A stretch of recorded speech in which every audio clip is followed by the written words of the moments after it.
Magandang umaga mga kabubog. Ito yung gagawin natin for today's video. Maglalagay tayo ng flash lock 1213. Ito yung 1213 yung may susi at saka ano na, keeper na siya. So bagong lahat, ihanda muna natin yung flash lock 1213.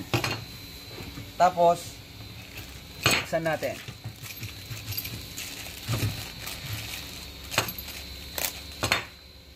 Ito, titignan niyo may susian. Ito yung susi, andito na rin yung keeper at saka yung asawa niya.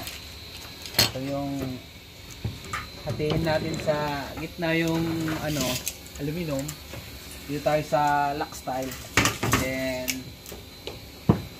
mag markings tayo ng 1/2 inch mula dito. And then 1 1/4 naman dito. Ganun din sa taas.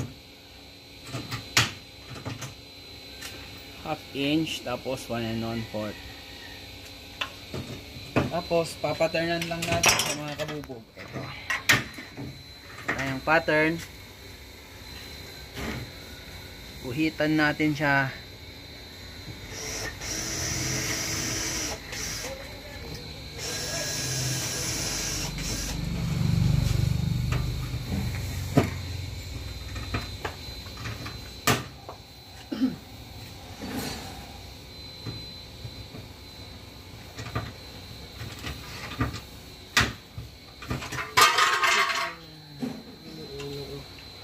Yan.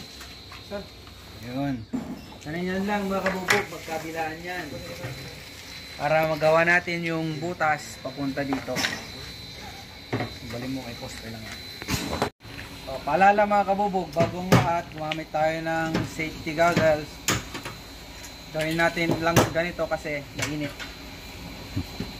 Ito, grinder para mabilis at saka itong portable na barren. Anong gagamitin natin na disc? Cutting disc para sa bakal at aluminum. Okay.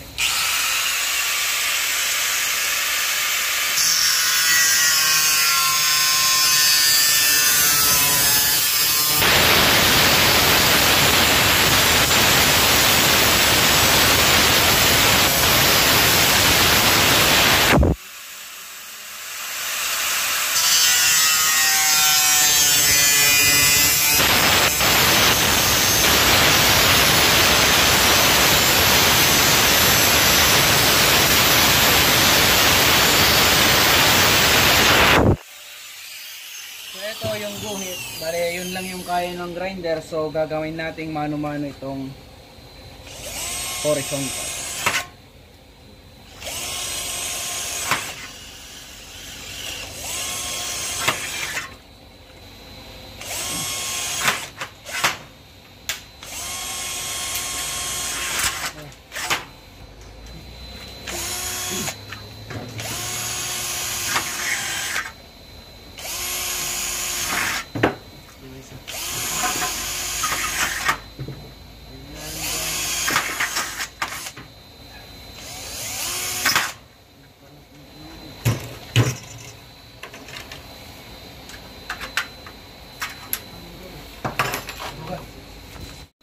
Okay.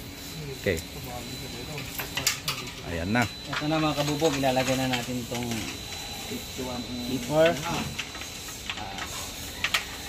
itong flash lock.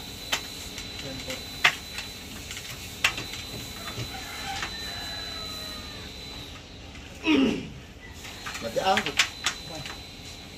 41/4.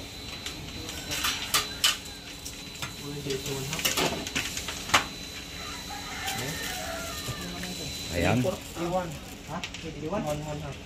Ayan, nilalagyan na niya yung tornilyo. Mga kabubog, kung gusto nyo mag-question sa ating kabubog na si Atong, mag-comment lang po kayo. Si kabubog Atong po itong gumagawa. Siya po yung 30 years nang nag-aluminum na hindi pa nababasagan ng salamin. Yan, yan. Ayun. Ayan. Mamaya mga kabubog, makikita nyo kung paano may kakabit yan. Ano? Don't forget to like, hit, share, and subscribe. Thank you mga kabubog.